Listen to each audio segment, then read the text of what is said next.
So hi guys, Adarsh here. तो यार आज के इस वीडियो में मैं आप लोगों को ये बताने वाला हूँ कि आपकी जो जेईई मेंस की एग्जामिनेशन होती है, उस जेईई मेंस की एग्जामिनेशन को आप लोगों को ऑनलाइन किस तरीके से अटेम्प्ट करना है, किन किन बातों का ध्यान रखना है। एग्जामिनेशन पे ऐसा भी हो जाता है किसी क्वेश्चन को आपने मार्क किया और लास्ट में उस पर आप लोगों को मार्क्स मिली ही नहीं, या फिर किसी क्वेश्चन को आप मार्क नहीं करना चाहते थे, गलती से वो मार्क हो गई और आपकी -1 या फिर जो भी आपके नंबर जो कटते हैं वो माइनस आपकी हो जाएगी। इस बार क्वेश्चन की पैटर्न में चेंजेस हैं। पहले 75 क्वेश्चन आते थे, इस साल 90 क्वेश्चन आने वाले हैं, 90, जिनमें से आपको 75 क्वेश्चन को अटेम्प्ट करना है। तो थोड़ी बहुत चेंजेस हैं, उसके ऊपर भी हम लोग अभी बात कर लेंगे, हो जाएगी। मैंने एक प्लेलिस्ट बना रखा है जिसमें मैंने अपने शॉर्ट रिवीजन कोर्सेज अपने डाल रखे हैं। 8-10 रिवीजन कोर्सेज मिल जाएंगे। अगर आपको जल्दी जल्दी में रिवीजन करना है, उन सारे कोर्सेज को आप यहाँ पे जाके देख सकते हैं। उसके लिंक मैं आप लोगों को डिस्क्रिप्शन पे दे दूंगा। आदर्श हियर।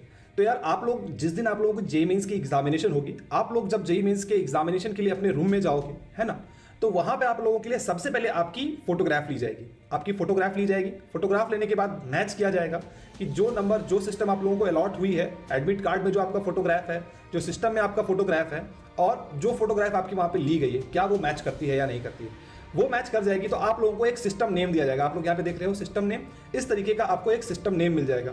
जो भी सिस्टम नेम मिलेगा, उस सिस्टम नेम पे जाके आप लोगों को वहां पे बैठ जाना है। पहले क्या होता था कि आप लोगों की वहां पे ही एग्जामिनेशन हॉल, जिस जगह आप इंटर करते हो, उस जगह पे आप लोगों की थंब प्रिंट ली जाती थी। इस साल कोविड की वजह से ऐसा भी हो सकता है कि आपसे थंब प्रिंट ली जाए या फिर आपसे थंब प्रिंट नहीं भी लिया जा सकता है। तो यहाँ पे एक छोटी सी चेंज है जो कि आ सकती है। जब आप लोग अपने सिस्टम पे जाके बैठोगे, इस तरीके का आप लोगों को एक इंटरफेस दिखेगा। एक यूजर नेम लिखा रहेगा और एक पासवर्ड लिखा रहेगा। यूजर नेम यूजुअली पहले से भरा रहता है, आपको सिर्फ और सिर्फ पासवर्ड भरना पड़ता है। जहां पे आपको पासवर्ड भरना पड़ता है, वहां पे आपको अपनी डेट ऑफ बर्थ लिखनी पड़ती है। क्या लिखनी पड़ती है? डेट ऑफ बर्थ लिखनी पड़ती है। तो यहां पे डेट ऑफ बर्थ लिखेंगे आप। उसके बाद आप लोग लॉगिन के ऊपर क्लिक करेंगे। लॉगिन के ऊपर क्लिक करेंगे, उसके बाद आप लोगों के सामने जनरल इंस्ट्रक्शन सामने आएंगे। ये मैं जो आप लोगों को डेमो दिखा रहा हूं, ये पिछले साल के क्वेश्चन के हिसाब से है। इस साल पैटर्न चेंज हुआ है। पहले नंबर ऑफ क्वेश्चंस जो आते थे, वो आते थे कितने? 75, और 75 क्वेश्चंस में से 75 क्वेश्चंस आपको अटेम्प्ट करने पड़ते थे। इस साल आपके पास नंबर ऑफ क्वेश्चंस 90 होंगे। उन 90 क्वेश्चंस में से आपको सिर्फ और सिर्फ 75 क्वेश्चंस अटेम्प्ट करने हैं। मतलब ये कि सेक्शन आप लोगों का 2 सेक्शन होगा। एक सेक्शन में आपका 20 क्वेश्चन होगा और एक सेक्शन में आपकी 10 क्वेश्चन होगी। उन 10 क्वेश्चन में से सिर्फ और सिर्फ 5 क्वेश्चन आपको बनाना है। जब आप लोग क्वेश्चंस को की ओर जाएंगे तो आपको कुछ इंस्ट्रक्शन दी रहेगी इसी तरीके से। इसमें से जो व्हाइट सिंबल रहेगा, व्हाइट सिंबल का मतलब यह है कि आप उस क्वेश्चन पे अभी तक पहुंचे ही नहीं हो, मतलब अटेम्प्ट आपने उस क्वेश्चन को नहीं किया। किसी क्वेश्चन पे अगर आप जाते हो और उस क्वेश्चन को अगर आप अटेम्प्ट नहीं कर पाते हो, तो उस क्वेश्चन पे रेड मार्क आ जाएगा, मतलब आपने उस क्वेश्चन का मतलब आंसर नहीं दिया, आपको वो क्वेश्चन आती ही नहीं है। अगर किसी क्वेश्चन पे अगर आप आंसर दे देते हो तो वहां पे ग्रीन मार्क आएगा। किसी क्वेश्चन पे आप विजिट करते हो, अभी मैं और भी डेमो सारी चीजों को बताऊंगा, तो ध्यान से सारी बातों को सुनना। सपोज अगर आप किसी क्वेश्चन पे जाते हो, उस क्वेश्चन को आप जाने के बाद अटेम्प्ट भी करते हो, ठीक है, और अटेम्प्ट करने के बाद यू आर नॉट श्योर कि यार वो क्वेश्चन सही है या फिर नहीं सही है, ठीक है, तो उसको आपने क्या कर दिया? Answered and mark for review. तो आपने आंसर्ड और मार्क फॉर रिव्यू कर दिया। मतलब ये कि इस क्वेश्चन को आप बाद में आके देखना चाहते हो।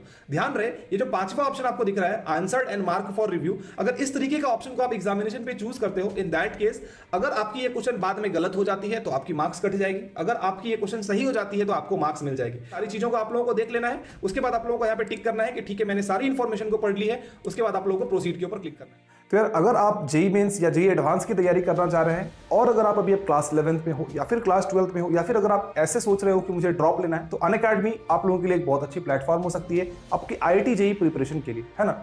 तो उस पे यार 28 फरवरी के बाद से आप लोगों की जो 10% जो डिस्काउंट मिलती है, वो 10% डिस्काउंट वो खत्म हो जाने वाली है। तो इफ़ यू आर प्लानिंग कि मुझे कोर्स लेना है, तो अभी आप जाके कोर्स ले सकते हो। इंडिया के टॉप मोस्ट एजुकेटर्स जो है वो सारे एजुकेटर्स मिल जाएंगे, चाहे वो डीसी पांडे सर हो जाए, MS चौहान सर हो जाए, NKC सर हो जाए और MC सर हो जाए। बहुत सारे टीचर्स आपको मिल जाएंगे। और आपके पास ये भी अपॉर्चुनिटी होता है कि आप जिन भी टीचर से पढ़ना चाहो, वहाँ पे जो भी टीचर्स पढ़ा रहे हैं, किसी भी टीचर से आप वहाँ पे जाके पढ़ सकते हो। स्टडी मटेरियल, टेस्ट सीरीज, सारी चीज़ें वहाँ पे आपको फ्री ऑफ कॉस्ट उस कोर्सेज के अंदर ही मिल जाती है।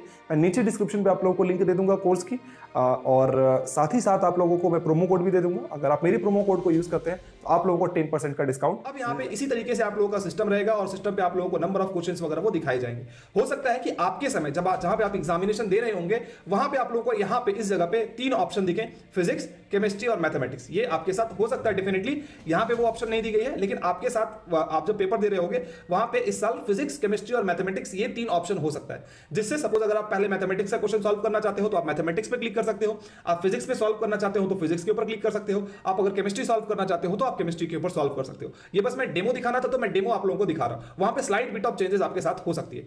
उसी तरीके से आप लोगों के लिए एक रिमेनिंग टाइम जो है यहाँ पे इस जगह पे हो सकता है या इस जगह पे, दोनों ही जगह पे से कहीं पे भी आप लोगों के लिए एक क्लॉक भी चलता रहेगा। कई सारे बच्चों के अंदर ये डाउट आती है कि क्या भैया हम लोगों को वर्चुअल कैलकुलेटर एग्जामिनेशन पे मिलेगा या नहीं मिलेगा। ध्यान रहे, जेईई मेंस के एग्जामिनेशन पे आप लोगों को वर्चुअल कैलकुलेटर कैलकुलेशन के लिए, ये जो कैलकुलेशंस होते हैं इसके लिए आप लोगों को कैलकुलेटर नहीं मिलेगी और आप घर से भी कोई कैलकुलेटर लेके नहीं जा सकते। तो इस बात को आप लोगों को गांठ बांध के दिमाग के अंदर रखनी है। अच्छा, अब हम लोग आते हैं, अच्छा देखो यार, जब नंबर ऑफ क्वेश्चंस आप लोगों को यहाँ पे सॉल्व कर रहे हैं, सपोज आपने 1 नंबर पे आप गए, 1 नंबर की क्वेश्चन आपने बनाया और आपसे क्वेश्चन बन गई, आपने 1 नंबर का ऑप्शन सपोज आया, इसको ये क्वेश्चन आपसे बन गई और आपके पास फिर यहाँ पे ऑप्शंस आते हैं, save next, save and mark for review and mark for review. Suppose अगर आपसे पहला नंबर क्वेश्चन बन गया एंड यू आर कॉन्फिडेंट कि ये वाला क्वेश्चन सही है, देन इन दैट केस आप लोगों को सेव एंड नेक्स्ट के ऊपर क्लिक करना है, ठीक है। अच्छा, सपोज आप दूसरे नंबर क्वेश्चन के ऊपर गए और ये क्वेश्चन पूरा देखने के बाद आपसे ये क्वेश्चन बना ही नहीं, आपको समझ ही नहीं आया कि यार इस क्वेश्चन में मैं क्या करूं, मतलब ये क्वेश्चन आपसे नहीं बन सकता है इन फ्यूचर भी, तो इन दैट केस आप लोगों को क्या करना है, आप लोगों को डायरेक्टली नेक्स्ट के ऊपर क्लिक कर देना है। जब आप किसी क्वेश्चन को 100% सही बना दोगे,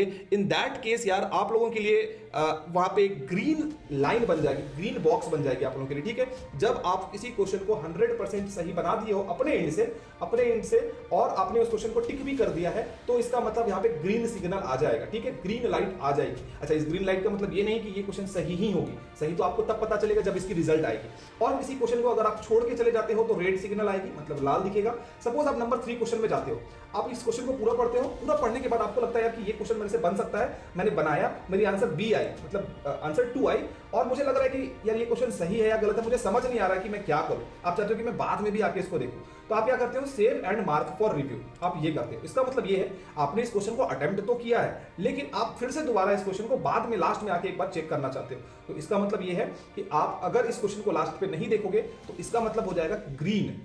क्या समझे आप, इसका मतलब क्या हो जाएगा, green, answered and mark for review, मतलब आपने आंसर किया है लेकिन दोबारा चेक करना चाहते हो, में जाते हो। नंबर 4 क्वेश्चन में आप पहुंचे और यहां पहुंचने के बाद आपने इस क्वेश्चन को पढ़ा, आपको ऐसा लग रहा है कि ये क्वेश्चन मेरे से बन सकता है, लेकिन अभी आंसर आपका नहीं आ रहा है। इन दैट केस आपको ऐसा लग रहा है कि मेरे से ये बाद में ये क्वेश्चन बन सकती है, तो आप क्या करते हो, mark for review and next कर देते हो। ध्यान रहे, मार्क फॉर रिव्यू एंड दूसरा ये ऑप्शन है हमारा answered and mark for review, ये दोनों ही ऑप्शन अलग अलग है, ठीक है। एक और बात है, ऐसा नहीं है कि यार सिर्फ और सिर्फ आपको लाइन बाय लाइन ही बनाना पड़ेगा। आप चाहो तो 1 नंबर आपने बनाया, उसके बाद आप चाहते हो कि मैं 50 नंबर की क्वेश्चन बनाऊं, तो आप 50 नंबर, 51 नंबर, जिसमें भी जाओ वो क्वेश्चंस आप बना सकते हो। मतलब ऐसा कोई भी मतलब क्या बोलते हैं, पाबंदी नहीं है कि आप सिर्फ एक ही क्वेश्चन लाइन बाय लाइन ही बना सकते हो। टाइप का आंसर दे रहे होगे, एनएटी टाइप का मतलब ये है कि न्यूमेरिकल आंसर टाइप क्वेश्चंस का जब आप आंसर दे रहे होगे वहां पे आप लोगों के पास ऑप्शंस नहीं रहेंगे, ऐसा नहीं होगा। और इसका आंसर जो है यार वो भी ऐसा नहीं होगा कि 0 1 2 3 4 5 6 7 8 सिर्फ और सिर्फ यही हो सकता है। आंसर कुछ भी हो सकता है। सपोज आंसर 12.30 भी हो सकता है, 12.38 भी हो सकता है, 12.399 भी हो सकता है, 396 भी हो सकता है, या फिर इसका आंसर 599 भी हो सकता है, या फिर इसका आंसर 456 भी हो सकती है। मतलब मेरा कहने का ये है कि आंसर जब आप लोग न्यूमेरिकल आंसर टाइप क्वेश्चंस में जब आप लोग क्वेश्चंस अटेम्प्ट कर रहे होंगे, इन दैट केस आपकी जो आंसर होगी वो कुछ भी हो सकती है, वो 0 भी हो सकती है, वो 1 भी हो सकती है, वो 2 भी हो सकती है, या फिर अगर ऐसा नहीं हुआ तो वो आपको पहले से ही बता देंगे। यहाँ पे इंस्ट्रक्शंस आप लोगों को पहले ही या फिर फर्स्ट पेज में आपको इंस्ट्रक्शन मिल जाएगी कि ठीक है भाई आपकी आंसर सिर्फ और सिर्फ इंटीजर हो सकती है, 0 से लेकर 10 तक हो सकती है, कुछ भी वो उस तरीके से बता देंगे। अगर वो चीजें नहीं बताई गई, अगर कोई इंस्ट्रक्शन नहीं दिया गया, सिंपली आप लोगों को ये समझ लेना है कि जो एनईटी टाइप जो क्वेश्चंस होगी उसमें आंसर कुछ भी हो सकता। कई बार ऐसे बहुत बच्चों को डाउट आता है, सर हमारी आंसर है 25.34, किसी की आंसर आ सकती है 25.35, किसी की आंसर आ सकती है 25.36। तो उतना राउंड अप करके वो जेईई मेंस वाले उस तरीके से क्वेश्चन बनाते हैं कि राउंड अप करके वो आपको मार्क्स मिल जाएगी। अगर उतना छोटा मोटा डिफरेंस आता है तो उसमें आपकी मार्क्स वो नहीं कटेगी। इस बात पर ये मैं बस आप लोगों को एक डेमो दिखा रहा हूँ कि किस तरीके से 30 क्वेश्चंस रहेंगे, उनमें से 25 क्वेश्चंस ही आप अटेम्प्ट कर सकते हो, ठीक है।